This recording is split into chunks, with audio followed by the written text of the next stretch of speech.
Selamat pagi teman-teman semua. Hari ini kita akan ngomongin inflasi begitu ya.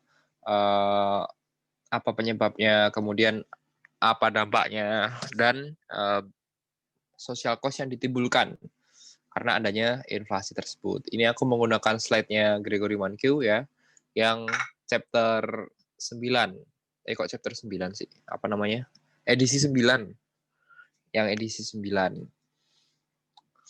Nah, pada chapter ini begitu ya dikatakan kita akan belajar apa aja gitu. Di sini kita bisa lihat ya ada penyebab inflasi, kemudian dampaknya dan ada social cost juga ya. Kemudian ada eh, classical asumsi gitu ya, asumsi klasik tentang harga bahwa harga dia itu fleksibel dan marketnya clear begitu ya. Kenapa dia disebut sebagai klasikal gitu ya? Kenapa disebut sebagai asumsi klasik gitu ya? Karena harga fleksibel ini ya bagi asumsi yang baru ya bagi nanti setelah UTS kita akan masuk kita bahas gitu ya kenapa sih kok harga itu disebut sebagai fleksibel di classical asumsi gitu ya di asumsi classical karena ada asumsi juga gitu ya bahwa harga itu kaku gitu ya harga itu sticky in the short run tapi harga itu fleksibel in the long run gitu ya maka dia di sini dikatakan sebagai classical gitu ya asumsi klasikal. Kemudian bagaimana dampaknya kepada long run juga. Nah, kita lihat tren inflasi begitu ya.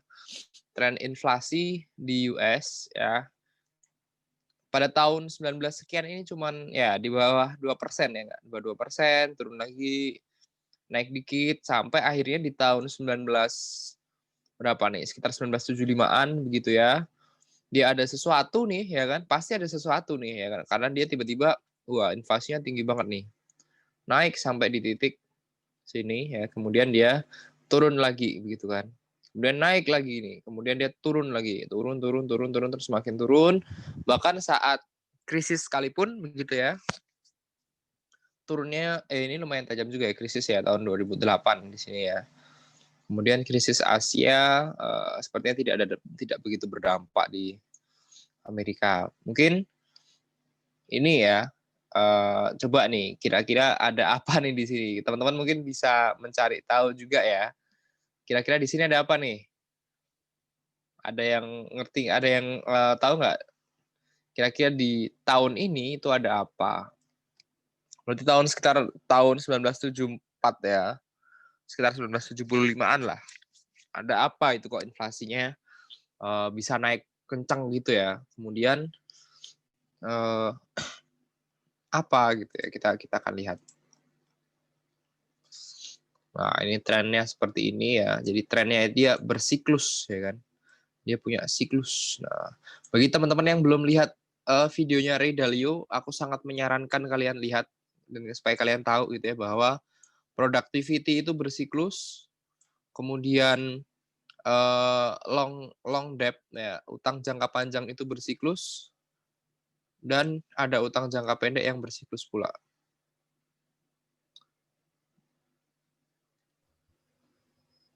Jadi buat teman-teman yang belum lihat, kalian sangat aku sarankan untuk melihatnya. Kita masuk quantity theory begitu ya.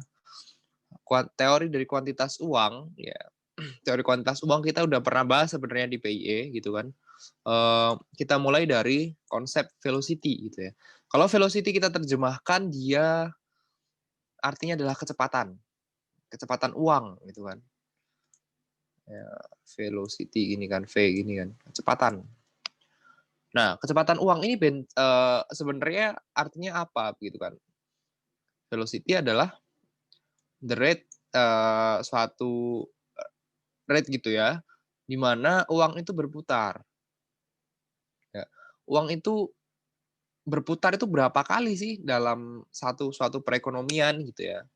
Misalnya di sini ada contoh di tahun 2015 gitu kan. Ada transaksi senilai 500 billion itu apa miliar ya? 500 miliar dolar. Kemudian money supply-nya ada 100 miliar. Maka setiap dolar ya dia berputar 5 kali gitu ya. Dia digunakan 5 kali untuk bertransaksi di tahun 2015. Ya, itu adalah konsep dari velocity gitu ya. Nah, transaksi ini apa gitu kan? Transaksi ini dia berasal dari price ya kan dikalikan dengan jumlah transaksinya kan atau barang-barang yang dibeli gitu ya. Kemudian velocity begitu ya didapatkan dari jumlah transaksi dibagi dengan money supply-nya. Nah, karena kita menggunakan GDP gitu ya sebagai proxy atau sebagai acuan dari total transaksi, maka total transaksi ya dia dapat dihitung dari harga dikalikan dengan barangnya. Y ini adalah real GDP ya. Jadi real GDP itu sebenarnya apa sih? Real GDP itu sebenarnya yang ngomongin barang gitu kan. Kalian ingat upah real ya, upah real itu datang dari mana gitu kan? Upah real itu ya datang dari kita sebut itu sebagai barangnya itu gitu kan. Upah katakan karyawan kerja di mie ayam gitu ya, di warung mie ayam nih. Upah hariannya 20.000 misalnya ya. Kemudian harga mie ayam 5.000. Maka upah realnya adalah 4 mie ayam gitu kan. Dari mana? Dari 20.000 dibagi 5.000. Jadi di sini Y ini menotasikan sebagai real ya, barang real yang benar-benar barang real. Kemudian PY ya, value dari output ini merupakan nominal GDP gitu ya. Jadi barang-barangnya dikalikan dengan harganya.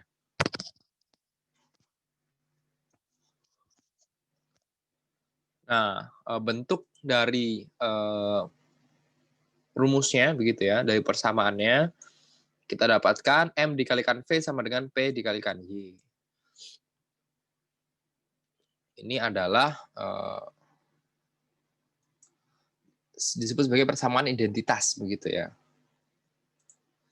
Kemudian kita akan masuk ke money demand-nya begitu kan. Ada money demand juga. M per P ya. M per P jumlah money supply dibagi P, price dia adalah real money balance. Real money balance begitu ya. Dan money demand ya, demand dari uang dinotasikan sebagai M per P pangkat D ya. Ini pangkatnya apa nih pangkat? Pangkat dia menyatakan sebagai demand ya. Dia bukan pangkat yang nanti harus dipangkatkan begitu ya, enggak, tapi dia menyatakan sebagai demand. Dan K adalah preferensi masyarakat begitu ya untuk memegang uangnya. Setiap kali ada pendapatan, setiap kali ada income dikalikan dengan Y. Y adalah real ya, barang real atau real GDP-nya. Kemudian konsepnya ya, kemudian kita sama dengankan di sini M per P sama dengan K kali Y, padahal di persamaan kuantitas kita dapatkan M dikali V sama dengan P dikali Y. Dari sini kita dapatkan bahwa K kita bisa hitung dari 1/V. Apabila K-nya besar, maka V-nya harusnya kecil. Apabila K-nya kecil, maka V-nya harusnya besar. Sampai sini ada yang mau ditanyain dulu sebelum kita lanjut? Aman ya, aman? Oke, kita akan melanjutkan gitu ya. Balik lagi ke konsep kuantitas uang begitu ya. Ke persamaan kuantitas ini. Kita dapatkan bahwa V ini adalah konstan dan dia eksogen. Ya. Kenapa V itu konstan? Karena udah ada rata-ratanya gitu loh. Jadi pemerintah ini udah udah punya catatannya lah, bisa dibilang bahwa oh rata-rata uang itu dalam setahun dia akan berputar sedemikian banyak gitu ya. Jadi kalau misalnya Y-nya bertambah supaya konstan, V-nya juga harus kita tambah. Ya penambahannya berapa? Oh nambahnya sekitar segini gitu ya. Supaya apa? Supaya V-nya ini bergeraknya juga konstan begitu kan. V-nya bergerak dengan konstan. Rata-rata di angka 7 atau 8 gitu ya. Jadi sebenarnya kalau ada GDP kita sekian gitu ya, kalau V-nya sekian berarti kalian bisa hitung. Oh ternyata sorry, oh iya benar-benar sorry. Kalau misalnya diketahui GDP nominal sekian gitu kan, kemudian V-nya adalah 7 atau 8, berarti teman-teman bisa hitung, oh sebenarnya money supply yang beredar itu segini begitu ya. Kemudian nah di sini ya. Kemudian di sinilah kita akan melihat bahwa pertumbuhan gitu ya. Ada pertumbuhan di sini. Pertumbuhan ini bisa kita gunakan untuk mencari apa? Untuk mencari inflasi gitu ya. Di sini delta M per M adalah pertumbuhan M ya enggak? M2 min M1 bagi M1. Ya enggak?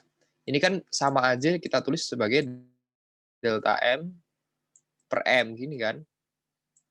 Nah, pertumbuhan dari M ditambah pertumbuhan dari V sama dengan pertumbuhan dari P ditambah pertumbuhan dari Y, begitu kan.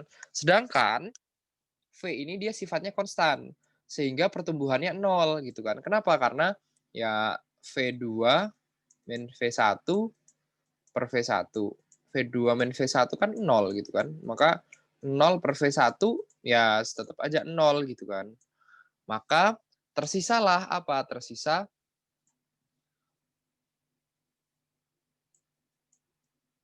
delta M per M, ya kan? Sama dengan delta P per P ditambah delta Y per Y. Padahal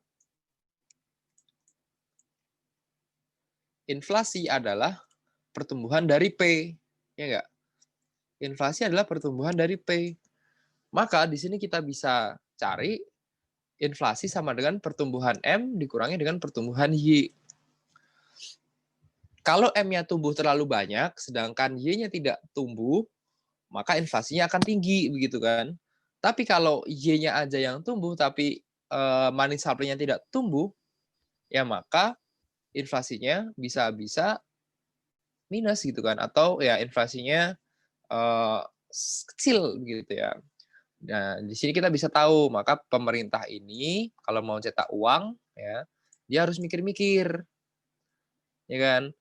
Uang ini aku cetak, apakah bersamaan dengan delta Y per Y, bersamaan dengan pertumbuhan Y?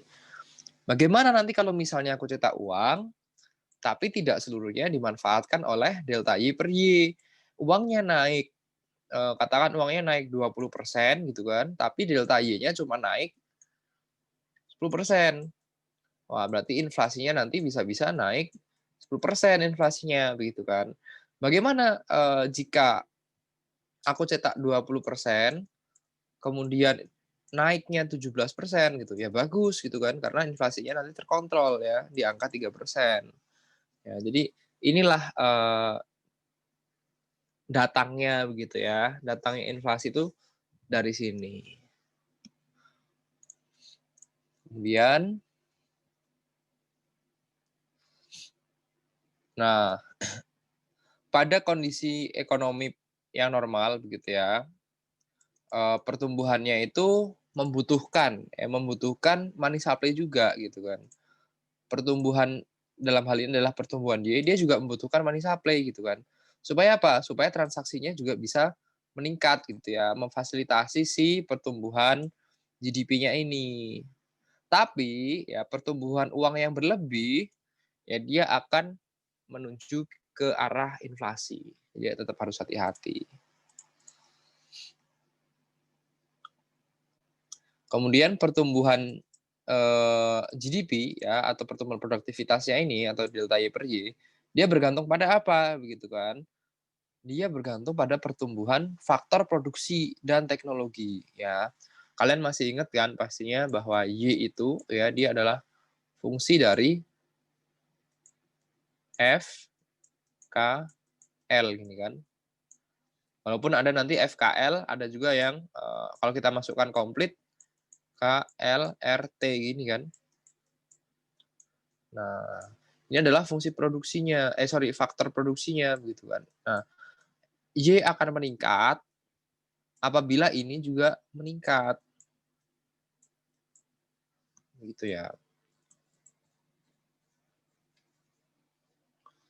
Nah, dari sini kita dapat simpulkan bahwa negara dengan pertumbuhan jumlah uang beredar yang tinggi, ya, pasti dia juga punya inflasi yang lebih tinggi gitu ya. Artinya dibandingkan negara-negara yang lain begitu ya.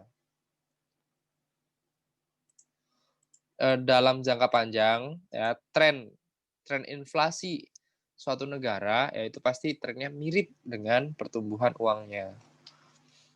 Coba kita lihat di sini begitu ya. Ini kita ngomongin trennya ya. Ini ya seperti ini kan. Ini adalah inflasi dan pertambahan uangnya begitu ya. Pertambahan uangnya selalu lebih tinggi dari inflasinya. Ya, betul ya, karena kan tadi ya inflasi sama dengan ya pertumbuhan uang, persentase pertumbuhan uangnya ditambah dikurangi pertumbuhan dari Y-nya begitu kan. Otomatis ya ininya pasti lebih tinggi lah daripada ininya. Wajar kan ya, karena M kan dikurangi ini. Nggak mungkin dia sama. Kalau dia sama berarti ininya nggak tumbuh dong Y-nya. Nah, di sini dia sampai, wah ini hampir 14% nih kan. Hampir 14%. Ya, kemudian kita lihat trennya. Nah, ternyata trennya bener sama begitu kan. Trennya sama nih, seperti yang kita prediksi dalam teori kali ini gitu kan. Kita udah belajar kali ini. Nah, kemudian kita mengenal inflation dan interest rate gitu ya. Inflasi dan interest rate. Nominal interest rate ya atau kita sebut sebagai I kecil, dia tidak di-adjust dengan inflasi. Artinya dia menggunakan harga sekarang gitu ya.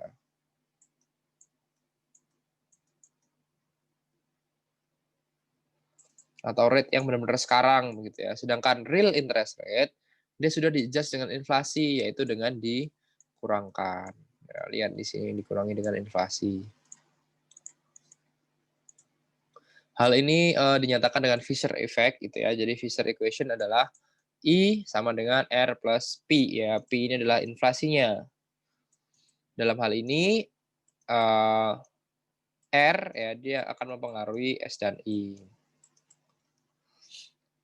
Maka dari itu ya kenaikan inflasi akan menyebabkan kenaikan dari akan sama begitu ya kenaikannya dengan kenaikan I atau nominal interest rate. Nah, ini kita lihat datanya begitu ya. Ini ada inflasi begitu ya. Setiap kenaikan inflasi pasti kenaikan nominal interest rate-nya juga akan mengikuti. Nah, ini kenapa nih kok di akhir tahun sejak tahun 2010 nih ada apa nih? Ya, silahkan teman-teman cari tahu begitu ya.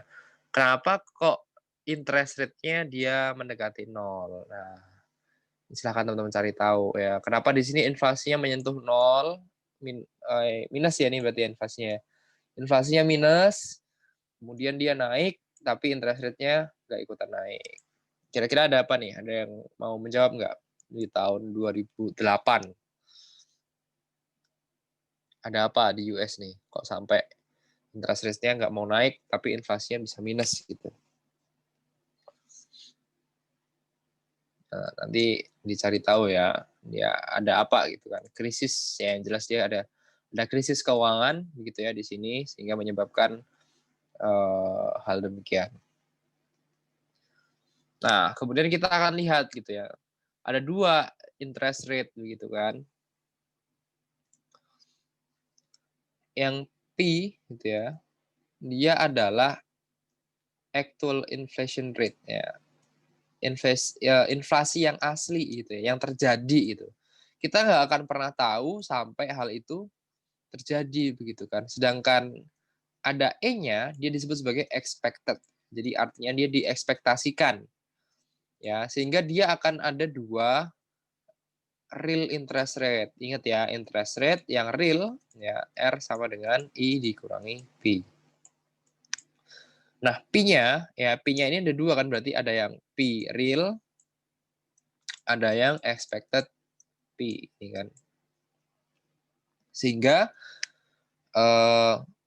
yang expected dia disebut sebagai ex ante ya, dia punya nama sendiri-sendiri begitu ya, sedangkan yang real disebut sebagai ex post gitu ya.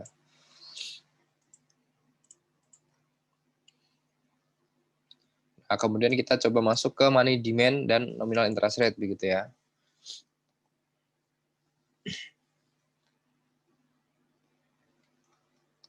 Oke. Nah, di sini begitu ya. Di dalam kuantitas teori kuantitas uang, demand dari uang ini berasal dari real income begitu ya. Income-nya yaitu Y gitu kan. Produktivitas dari orang. Kenapa kok disebutnya bukan tadi Y produktivitas? Ingat bahwa di chapter awal kita sudah belajar bahwa pengeluaran dia sama dengan pendapatan begitu kan.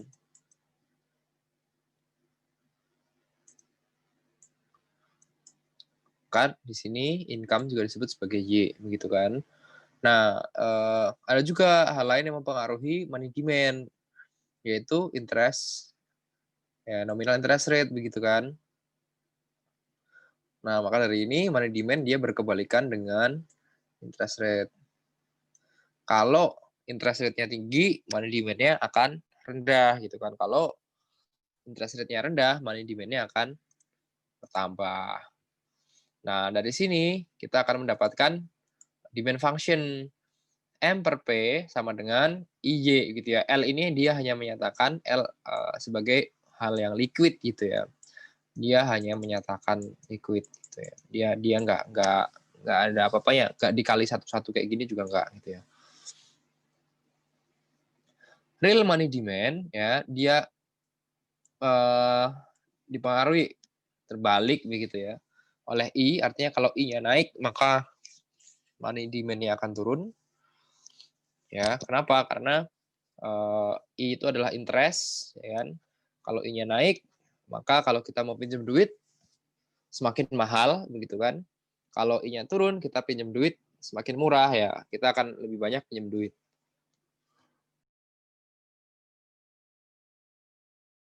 Dan kemudian dia berhubungan positif dengan Y. Kenapa? Karena ketika Y naik, maka pendapatan akan naik sehingga dia bisa belanja lebih banyak.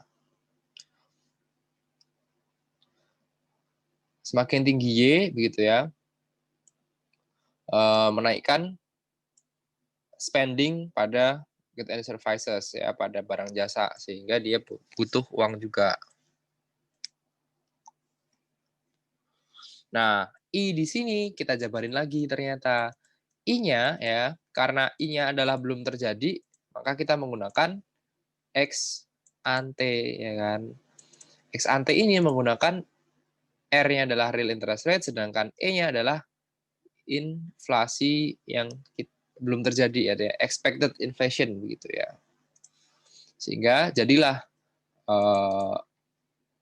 equilibriumnya atau persamaan uangnya M per P sama dengan L R plus X ante dan Y. Sampai sini adakah yang dibingungkan, ada yang pusing, ada yang mau ditanyakan dulu?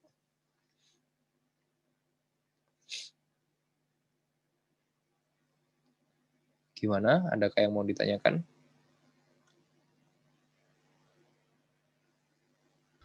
Enggak. Untuk gambaran UTS nanti, soalnya susah nggak Kak? Gimana? Boleh diulang? Gambaran UTS nanti soalnya gimana sih? Putus-putus nih, sorry. Untuk UTS nanti, mungkin bisa disampaikan chat coba. Di chat aja, boleh. Nanti aku tunggu ya, aku jawab sekalian. Silakan tadi yang nanya, sorry ini putus-putus sampai di aku.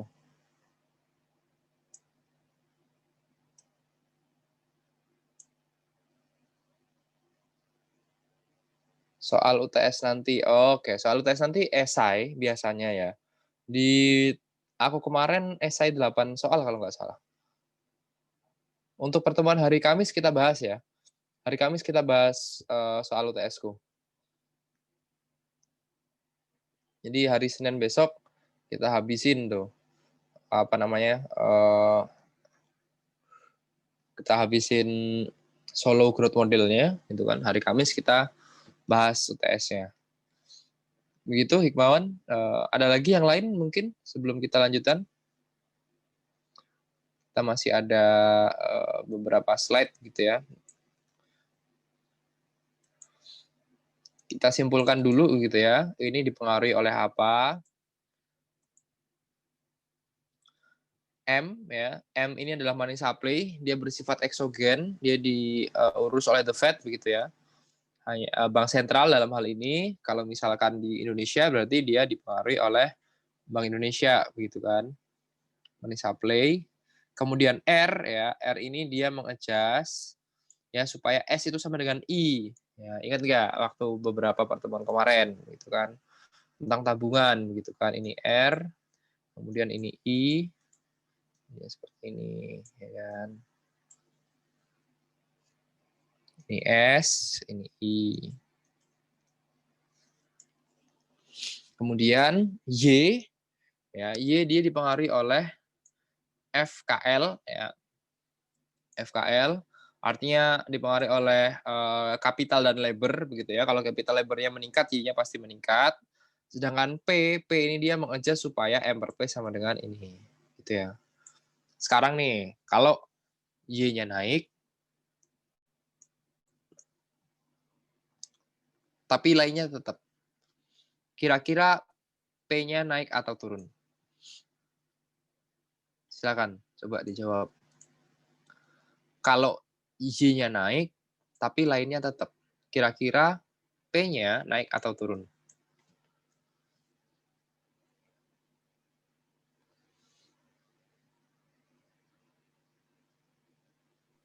Turun, Kak.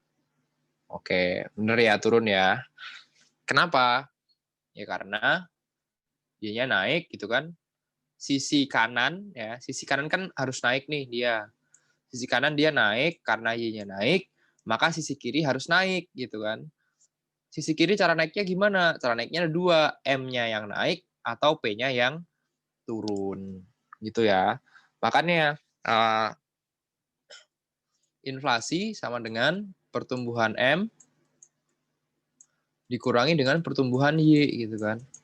Kalau Y-nya naik tapi M-nya tetap, otomatis inflasi akan turun gitu kan. Dalam hal ini harganya ya tidak ada pertumbuhan harga, justru pertumbuhan harganya akan negatif gitu ya. Jadi untuk hal ini apakah masih ada masalah atau boleh kita lanjutkan ke pembahasan berikutnya? Silakan kalau misalnya ada yang mau ditanyakan dulu.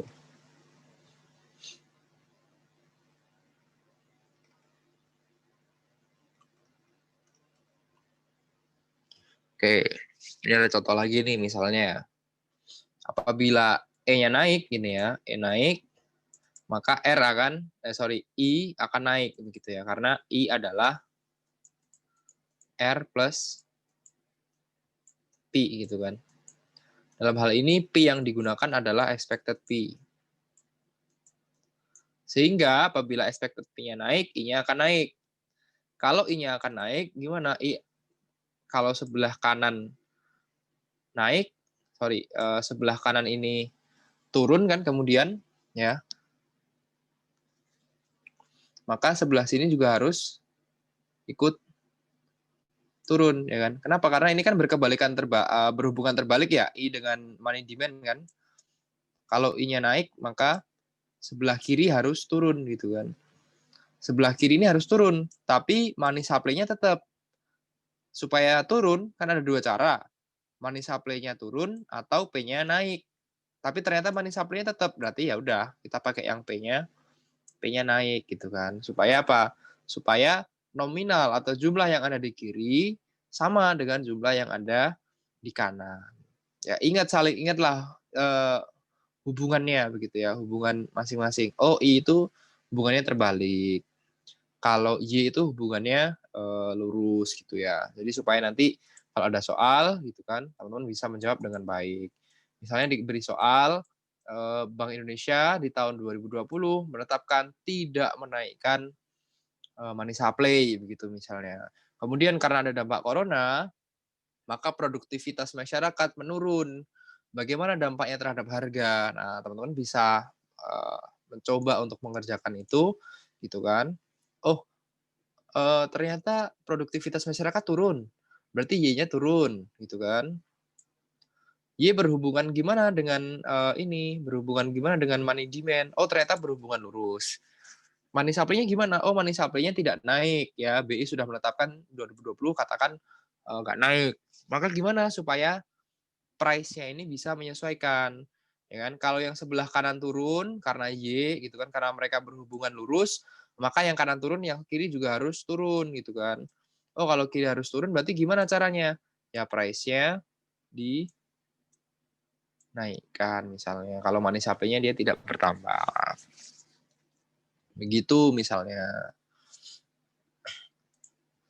Ini hanya contoh aja ya, hanya contoh aja.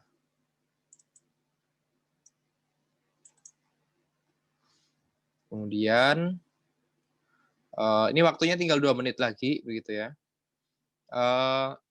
Aku stop dulu, silahkan nanti join lagi, aku akan kirim link Zoom-nya balik ke grup gitu ya. Kita stop dulu sampai di sini, mengingat waktunya juga sudah tinggal sedikit.